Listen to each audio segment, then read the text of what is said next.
Hi everyone, this is Dave. This week, for our kind of extended week over the break, we're talking about standards in the forum, and I wanted to give you a kind of overview of the Common Core for those of you who haven't worked with it. The Common Core was adopted by, I think, about 48 states as essentially the standards that they would sort of raise students to. And this is the ELA section. And that covers reading and writing. And I'm going to spin through here the table of contents. It's broken down by reading standards for literature, informational texts, foundational skills. Writing, which we're interested in, the most right now, is in two main sections, writing standards K to 5 and 6 to 12. So I'm going to spin down to the K to 5 section just to give you an overview. There's loads of politics around this and loads of controversy, but the fact of the matter is that Maine, along with a number of other states, a number of school districts in Maine, are really working with the Common Core as their curriculum, their standards, their sort of law of the land of what students are doing with writing. So whether you have to work with them or not is a issue your district works, is dealing with. I don't know of many districts that are not using the Common Core. And let me just run through a section and you can see how it looks. This is the breakdown of what they've done with writing. Text types, production of writing, research, range of writing. So here's a standard, okay? Remember, we'll start with kindergarten, all right? So let's pick this first one. Really super basic, okay? This is based on reading, actually. Using drawing, dictating, and writing to compose opinion pieces in which they tell a reader about a topic or name of a book they're writing about and state an opinion. So it's a really tiny opinion piece, all right? By grade 1, they have an opinion piece about the topic or name of the book they're writing. It's a sense of closure is the difference, okay? It's like a mini opinion essay. Grade 2, it gets a little bigger. It supplies reasons for the opinion. Grade 3, this is now an opinion with a little more development. You can sort of see how it develops almost into a mini essay. Grade 4, we're clearly into an essay. 5, an essay. And you'll see the same thing, right, in this second section. Number 2, it's the basics for an informative or explanatory essay, and it starts in kindergarten. I'm laughing because it is kind of funny a little bit.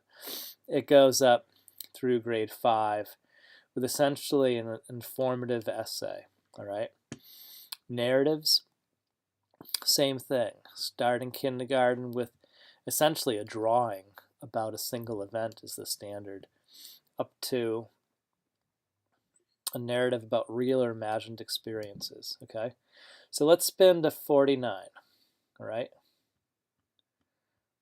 Sorry, it's taking me a little while. Here we go. We're in the secondary section. And, excuse me, I have a bit of a cold. So this is now the writing standards for grades 6 to 12, all right? 6 to 12. So we'll start with 6. Did I get it? Yeah. So you'll see now grade 6, the argument essay continues all the way up. The same thing, informative, explanatory, and on.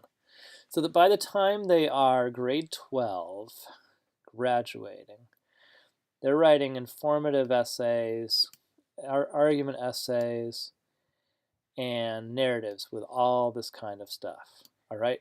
Rather sophisticated stuff. If you really look at this, look at what they want, what we're now expecting 12th graders to do with an argument essay.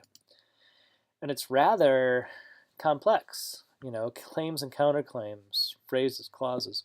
It's not simple stuff. So that's what the core looks like. It takes a skill and works it all the way through 12 grades. Same thing, there's research, there is producing steady writing all the way through. And this kind of basic that's write routinely over extended time frames, okay? You won't see in any of this, things like write narratives with no spelling or grammatical errors, all right? Or write an argument, again, with perfect grammar. That's not in here. So that is sort of left, for interpretation. That, at least in these standards, could you actually write an argument essay with a bunch of spelling errors and meet the standard? Well, some people would say, sure you can, because you're not assessing spelling here, you're assessing writing arguments. Others would say, yeah, you can't write a valid argument if you don't have good language skills, so no, you can't. So some of these things, individual districts and ELA departments are wrestling with and arguing about. I think in one district I was working with, they took the approach that, this standard is not addressing spelling. So do you need good spelling to do this? Absolutely not. And that's sort of a little bit of a sideline. That's not an important issue worthy of us talking about. What is important to understand as you look at this is that while this is a standard, okay, this is also really an assessment. If the learning goal is to be able to write a valid argument essay, right, this is really an assessment. The assessment is write an argument to support claims. So as you think about the Common Core, I think it's helpful to understand that really, while people say it's a set of standards or learning goals, it's really a set of assessments, okay? One of the controversies with the Common Core is that it has, like any kind of national curriculum, which I think this very definitely is, it is in some ways tailor-made for big companies like Pearson and others to create guidebooks, curricula, all kinds of things you can buy and then put on your students and give them 1,000,001 worksheets to do the Common Core. So that's one of the big arguments. Some folks you talk to would say that, and you look at the ELA assessments in here, there's really nothing new. Like, good writing teachers have been doing this stuff for a very long time, so this isn't exactly brand new stuff. But the way some things are phrased may definitely, cause some concern by folks. So that's the Common Core, for if you're not familiar with it.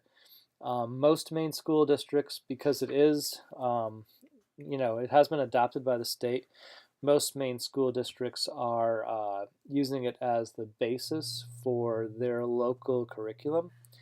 Some are really will be measuring students by how well they meet these standards. And within a short amount of time, districts will be using a number of measures to see how their students meet these standards. And they could be anything from national exams to portfolios. I think a number of groups are using a mix of those things. So that's where we are. It is, it's been adopted. It's what we use. Levels of familiarity with it really range all over the place. And I think loads of people who are in the later days of their career may be waiting for retirement before they get too far into it. But it's honestly, when you really page through it, it's not a lot of new stuff here. So take a look, spend some time zipping through this PDF, see what's there, see how it works. Remember, you're going by grade. tracking a standard across to see its progression. Okay, that's probably most helpful. All right, thanks. Bye.